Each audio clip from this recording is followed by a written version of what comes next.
Olá, colegas, tudo bem? Saiu decisão recente do Superior Tribunal de Justiça definindo a questão relacionada à tese da vida toda. Você sabe o que é a tese da vida toda e como isso pode impactar o seu benefício previdenciário? Assista esse vídeo até o final para saber mais detalhes sobre essa nova tese que acabou de ser decidida então no Superior Tribunal de Justiça. Aproveita para fazer sua inscrição no canal e ativar o sininho de notificações.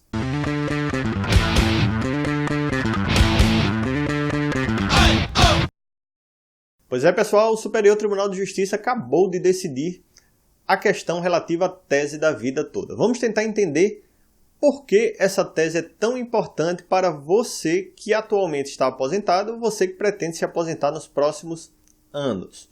Do que é que se trata a tese da vida toda? Bom, primeiramente a gente precisa entender que em 1999, mais especificamente após a Lei 9.876 de 1999, foram alterados os critérios de cálculo dos benefícios. Na alteração desses critérios de cálculo, foram estabelecidas duas condições para se realizar os cálculos dos benefícios concedidos após novembro de 1999. O primeiro deles é a chamada regra definitiva. A regra definitiva estabelece que os benefícios concedidos àqueles segurados que ingressarem ou que ingressaram no sistema previdenciário após novembro de 1999, eles seriam calculados os benefícios com base na média das 80% maiores remunerações do trabalhador desde o momento em que ele ingressou no sistema previdenciário. Então, portanto, você jovem começou a trabalhar após novembro de 1999, sabe que o seu benefício de aposentadoria ao final do seu período de trabalho será calculado com base em uma média de remunerações, que a gente chama de salários de contribuição, calculados a partir do momento em que você começou a contribuir até o fim de suas contribuições, até o momento de sua aposentadoria. Na regra então vigente, lembramos que houve modificação por força da reforma previdenciária. Na regra então vigente, esse cálculo era feito com base nas 80% maiores remunerações. Pois bem, essa era a regra definitiva. A tese da vida toda alcança apenas aqueles trabalhadores que já tinham iniciado as suas contribuições antes de novembro de 1999.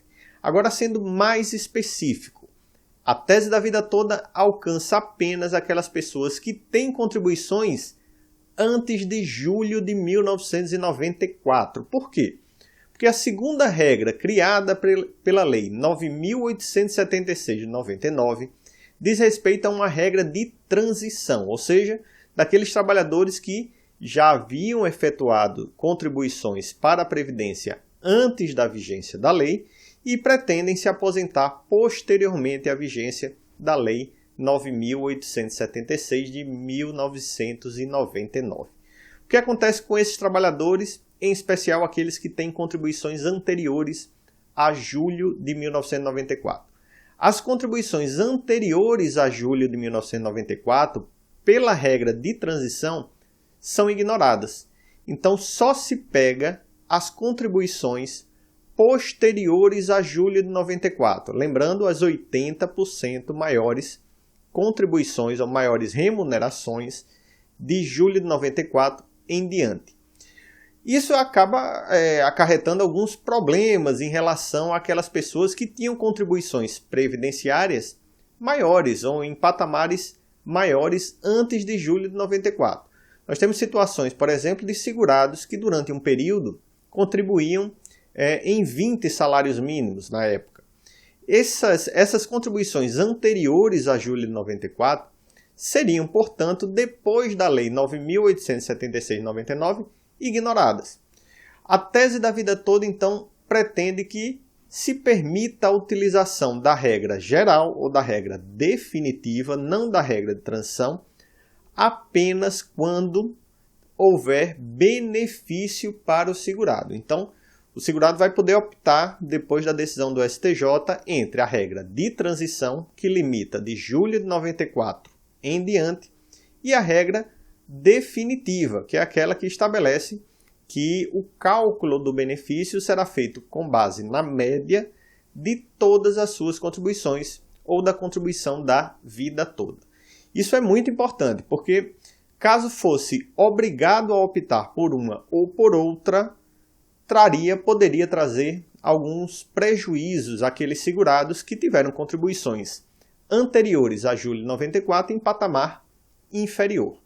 Então a tese da vida toda só vai ser realmente interessante para aqueles segurados, para aqueles trabalhadores que tenham contribuições anteriores a julho de 1994 em patamar superior, de uma forma que a média das remunerações ela aumente o valor do benefício e não diminua. Caso venha a diminuir, aí pode-se optar então pela regra de transição, porque ela é mais favorável, ok? Espero que tenham compreendido como é que funciona a tese da vida toda. Evidentemente, a discussão irá continuar. A gente sabe que o INSS vai levar isso aí para o STF, para o Supremo Tribunal Federal, mas é uma vitória bastante interessante para os segurados da Previdência.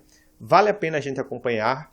Peço que você faça sua inscrição no canal, não deixe de ativar o sininho de notificações e compartilhar nossos vídeos com os amigos. Muito obrigado a todos e até a próxima.